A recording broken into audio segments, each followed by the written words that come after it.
semuanya, kembali lagi ke channel saya. Dan di video kali ini seperti judulnya, yaitu cara mendaftar sekolah bahasa di Korea tanpa agent. Dan di video kali ini saya akan menggunakan bahasa Indonesia untuk menjelaskannya, karena banyak kosakata yang sulit ya. Jadi saya untuk menghindari banyak kesalahan dalam menjelaskannya, lebih baik saya menggunakan bahasa Indonesia. Oke, jadi di video kali ini saya akan menjelaskan apa sih yang dimaksud dengan sekolah bahasa di Korea gitu kan. Dan setelah itu saya akan menjelaskan cara mendaftarnya kayak gimana. Dan juga akan menjelaskan sedikit soal visanya. Dan kita nggak usah basa-basi lagi, ayo kita mulai sekarang. Yang pertama, sekolah bahasa di Korea. Ya, dinamakan sekolah bahasa ya pasti kita mempelajari bahasa Korea dong, apa di Korea gitu kan, nggak mungkin kita mempelajari bahasa Indonesia gitu kan. Lalu kitanya itu bisa milih mau belajar sekolah bahasanya ini, bahasa atau kursus bahasa Korea ini di univ yang mana. Yang penting univnya ada language program ini ya, kursus bahasa Korea ini ya. Lalu dia satu semesternya itu sekitaran 2 bulan lebih atau 3 bulanan gitu. Dan dia itu ada 6 level, jadi dari level 1 sampai level 6. Dan awalnya kalau kamu baru pertama kali daftar ya, itu biasa rata-rata itu suruh kamu untuk ikuti 2 level dulu. Jadi kamu harus daftar atau bayar untuk yang 2 semester, harga 2 semester gitu. Dulu pada tahun 2015 saya daftar itu, dia satu semesternya itu kalau di Sukmyung ya, di Sukmyung itu udah 16-17 jutaan kalau saya tak salah ingat ya. Karena dia hampir per tahun atau per semesternya itu dia ada kenaikan sedikit gitu loh. Jadi kalau langsung bayar satu semester itu ya sekitar 30-an juta waktu itu. Kalau untuk sekarang mungkin lebih mahal lagi, mungkin satu semesternya bisa 20-an juta. Jadi kalau misalnya kalian langsung bayar 2 semester ya sekitar 40-an, 50-an juta. Tergantung lagi sih dengan univ yang kalian pilih. Karena di zaman saya waktu itu kayak di sekolah di univ lain ya, yang saya tahu itu juga udah ada memang satu semester udah 20-an jutaan gitu loh. Tapi tergantung lagi univ yang kalian pilih itu budgetnya kayak seberapa satu semesternya. Tapi semuanya punya ini sih ya, punya apa sih kayak plus minusnya masing-masing gitu loh. Kalau kayak yang univ yang saya pilih itu dulu memang murah. Lalu karena dia udah murah, lalu dia udah include buku juga. Jadi kamu per semesternya nggak usah bayar uang buku lagi gitu loh. Kalau kayak di univ lain yang saya tahu itu mereka udah bayar uang per semester kan. Lalu pas masuk semester baru mereka harus harus bayar lagi. Kayak sekitar mungkin hitung Indonesia 500-an ribu atau 1 jutaan, saya juga kurang ingat, kayak sekitar 50 ribuan atau sampai 100 ribuan gitu untuk beli bukunya lagi gitu loh. Kalau kayak di univ yang saya pilih dulu itu nggak ada gitu. Tetapi semua ada plus minusnya. Kayak mereka itu kan pas daftar itu mereka tuh nggak perlu menggunakan ini kayak apa sih, surat rekomendasi asli. Sedangkan kami perlu gitu loh. Jadi kami tuh kayak perlu surat rekomendasi dari orang Korea asli gitu loh. Tapi untungnya saya waktu itu ada kenal seorang misionaris dari Korea gitu kan. Tapi waktu itu sebenarnya saya baru kenal misionaris ini kayaknya cuma nggak lama sih, paling cuma berapa bulan, dan saya juga sebenarnya kurang dekat gitu ya. Tapi untungnya waktu itu saya kan ada les bahasa Korea dulu kan di Pontianak. Lalu saya tanya sama guru saya, Pak, apa sih misionaris ini mau nggak ya, Mbak sih buat surat rekomendasi untuk kami gitu loh, karena kan belum terlalu kenal gitu. Lalu guru Korea saya ini dia bilang, coba tanyakan aja, mungkin kemungkinan sih besar mau gitu kan. Ya udah, waktu itu saya ikut dengan guru saya kan ke rumah misionaris ini gitu. Lalu tanya gitu kan, tak tahu ini bersedia gitu loh. Dan dia bukan hanya memberikan kayak surat rekomendasi ini ke saya seorang, tetapi juga memberikannya untuk teman saya juga, karena waktu itu saya pergi dengan salah satu sahabat saya yang kalian udah kenal ya. Ini nih fotonya. Oke, jadi ini nih foto pertama kali sampai di Korea. Ini masih di Incheon Airportnya.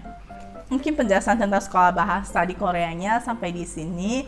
Jadi kita sekarang lanjut lagi untuk menjelaskan cara mendaftar kuliah di sana tuh kayak gimana ya, tanpa agent ya ini ya, karena saya dulu juga daftar tanpa agent. Oke, jadi kali ini saya akan menjelaskan cara mendaftar kursus bahasa Korea di univ yang ada di Korea ya, tanpa menggunakan jasa agent ya. Sebenarnya cukup mudah banget, asalkan dokumen-dokumennya yang diminta itu kalian sediakan semua secara baik ya. Lalu jadi pertama kalian itu perlu search dulu di website Study in Korea. Nanti saya taruh linknya di bawah ya, atau kalian boleh lihat di sini juga.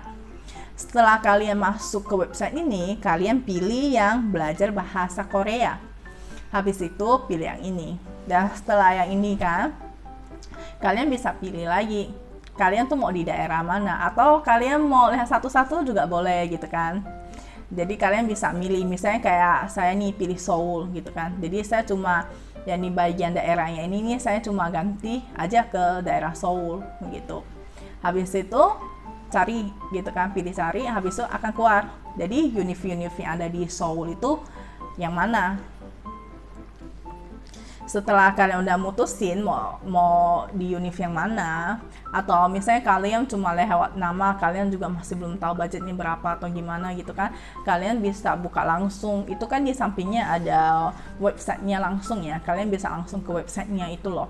Jadi kalian langsung ke websitenya, jadi kalian bisa langsung lihat dia tuh satu semesternya berapa, lalu bisa lihat juga misalnya feedback dari mahasiswa yang udah pernah kuliah di sana itu kayak gimana. Jadi ya ujung-ujungnya tergantung kalian lagi mau pilih yang mana yang menurut kalian paling cocok untuk kalian gitu loh. Lalu bisa ada lihat itu ada di daerah bagian mana, di daerah bagian mana gitu kan, maksudnya di Seoul bagian mananya gitu. Udah memutuskan mau univ yang mana, kalian tinggal aja siapin dokumen-dokumen yang diminta oleh univnya gitu loh. Karena setiap univ itu permintaannya kan beda-beda ya. Kayak seperti yang saya bilang tadi, ada minta surat rekomendasi dari orang Korea asli, ada yang enggak gitu ya. Jadi kalian siapkan aja dokumen-dokumen yang diperlukan. Tapi jangan lupa ya, itu semua harus ditranslate dulu ke bahasa Inggris ya.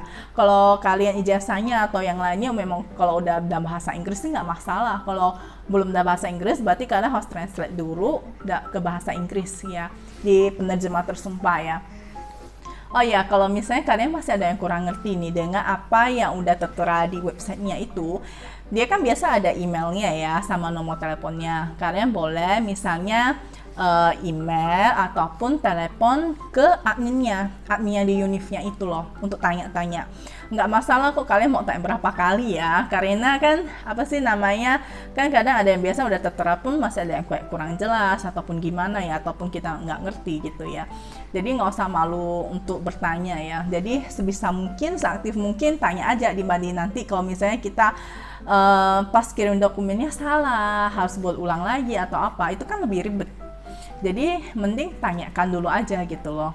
Setelah itu udah dokumen-dokumen udah disiapkan, semuanya di scan. Oh ya, sebelum di scan, pastikan dokumen kalian itu semuanya itu dalam bahasa Inggris ya, kalau enggak Korea. Karena mereka cuma terima yang dalam bahasa Inggris ataupun cuma yang bahasa Korea gitu loh. Lalu setelah dokumen-dokumen udah disiapkan, kalian scan semuanya. Setelah di scan, dikirimkan ke email yang dituju. Setelah itu mungkin seminggu atau 2 minggu kemudian, saya kurang ingat juga, tapi seingat saya waktu itu saya menunggu jawabannya nggak terlalu lama ya, kayak mungkin sekitar semingguan 2 mingguan saya udah dapat kayak konfirmasinya kalau saya keterima. Dan setelah keterima, saya disuruh untuk membayar SPP-nya gitu loh. Waktu itu saya menggunakan Bank BCA untuk untuk pembayarannya ya, lewat Bank BCA waktu itu saya. Dan setelah kita melakukan pembayaran, kita melakukan konfirmasi ulang lagi ke sekolahnya gitu loh. Kita kirimkan buktinya, notanya gitu, kalau kita udah melakukan pembayaran sebesar ini ke sekolahnya gitu. Jadi nanti sekolahnya itu akan mengirimkan lagi kayak surat keterangan atau apa gitu, atau kayak sertifikat, saya juga kurang ingat gitu. Pokoknya dia ada kayak satu amplop gitu yang akan dikirimkan ke rumah kita ya. Ini nanti kita gunakan untuk kita apply visa D4. Jadi surat-suratnya itu cuma menyatakan kayak kita udah keterima di univ ini, lalu kita udah melakukan pembayaran dan yang lain sebagainya. Oke, jadi untuk yang penjelasan soal cara mendaftarnya itu ya cuma ya kayak begitu. Ikutin saja semua dokumen yang diperlukan, siapkan saja semua dokumen yang diperlukan. Karena saya juga nggak bisa jelaskan satu persatu ya secara lebih rinci, karena setiap sekolah itu berbeda, setiap univ itu memerlukan dokumen yang berbeda. Tetapi yang pasti itu ijazah, KTP, lalu paspor, foto, dan yang lainnya itu biasa sih pasti punya ya. Lalu, oh iya, dan bagian kalian belum tahu, kalau biarpun kita cuma kuliah bahasa, tetapi kita juga diharuskan kayak buat ini, 자기소개서. Jadi kayak introduction letter gitu kan, kayak surat pengenalan diri gitu. Jadi kita tuh kayak menuliskan soal apa sih, kayak nama kita dan lain sebagainya, lalu kenapa memilih sekolah ini dan lain sebagainya. Ada berbagai pertanyaan gitu, lalu kita harus buat kayak 자기소개서 apanya segala gitu. Oke, jadi kita lanjut lagi ke untuk apply visanya. Oke, jadi yang terakhir ini yaitu soal visanya. Jadi untuk yang sekolah bahasa ini, kita tuh menggunakan visa D4. Jadi visa D4 ini khusus untuk pelatihan bahasa. Jadi ini saya udah cari ya, apa sih yang perlu disiapkan ya untuk buat visa D4 ini. Yang pertama pasti paspor asli dan fotokopi kalian. Lalu formulir aplikasi visanya.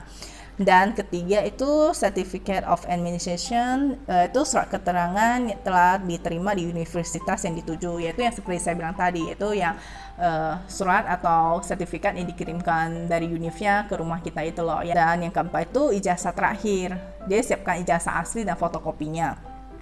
Lalu yang kelima itu Certificate of Health, jadi untuk yang tuberkulosis ya. Jadi yang setahu saya ini berlakunya sejak tahun 2017. Lalu yang keenam, bukti keuangan terbaru, yaitu rekening koran dari orang tua ataupun yang punya sendiri gitu. Minimumnya itu $9.000. Lalu surat-surat pengantar universitas atau institusi pelatihan. Itu aja sih. Lalu kalau ini ya, biayanya itu biaya pembuatan visanya itu visa kunjungan kalau di bawah 90 hari, yang single visa itu 544.000. Kalau visa kunjungan di atas 90 hari, yang single visa 816.000. Kalau misalnya mendadak dibatalkan sih ini ya. Misalnya apabila dibatalkan proses pengajuannya atau visa ditolak oleh pihak kedubes Korea, biaya visa tidak dapat dikembalikan. Jadi ya begitulah, kalau misalnya kena tolak ya bye-bye deh sama uang kita ya. Jadi proses kerjanya itu sekitar seminggu sampai 10 hari. Kalau punya saya dulu itu kalau tak salah sekitar 10 hari. Lalu ditelepon dari kedubesnya, telepon ke saya, katanya official udah bisa diambil. Yaudah, besoknya saya sama mama saya pergi ambil. Waktu itu saya sebenarnya deg-deg banget gitu kan, sangat tegang banget karena nggak tahu diterima atau ditolak gitu kan. Karena pas telepon kan nggak ada dibilang, oh kamu visanya diterima atau apa, nggak ada kan. Jadi ya saya nunggu, habis itu pas buka keterima, kayak syukur banget gitu kan. Karena kan saya sebelum apply visa ini kan saya sering baca ini nih apa sih di Google tentang orang apply visa di Korea itu kayak gimana kan, rata-rata bilang harus beli tiket pesawat dulu dan lain sebagainya gitu kan. Tapi saya kan nggak ada beli tiket pesawat dulu karena saya mikir kalau visa saya ditolak, saya beli tiket pesawat dulu kan sayang gitu kan. Lalu untungnya syukurnya diterima gitu loh. Nah habis itu baru saya cepat-cepat beli tiket pesawat gitu kan untuk ke Korea gitu. Sebenarnya waktu saya mau ke Korea itu udah mepet banget dengan jadwal kursus bahasa Korea, karena kursus bahasa Korea itu dibuka pas tanggal 7 September, sedangkan saya pas pergi ke Korea itu tanggal eh, 4 ya, tanggal 4 September ya, sampainya pas tanggal 5 September kalau saya tak salah ingat ya.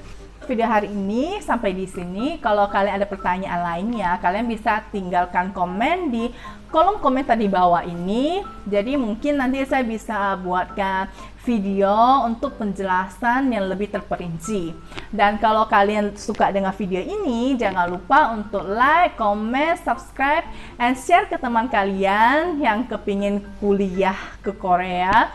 Jadi video ini mungkin dapat membantu mereka. Oke, jadi kita ketemu lagi di video berikutnya. Bye-bye!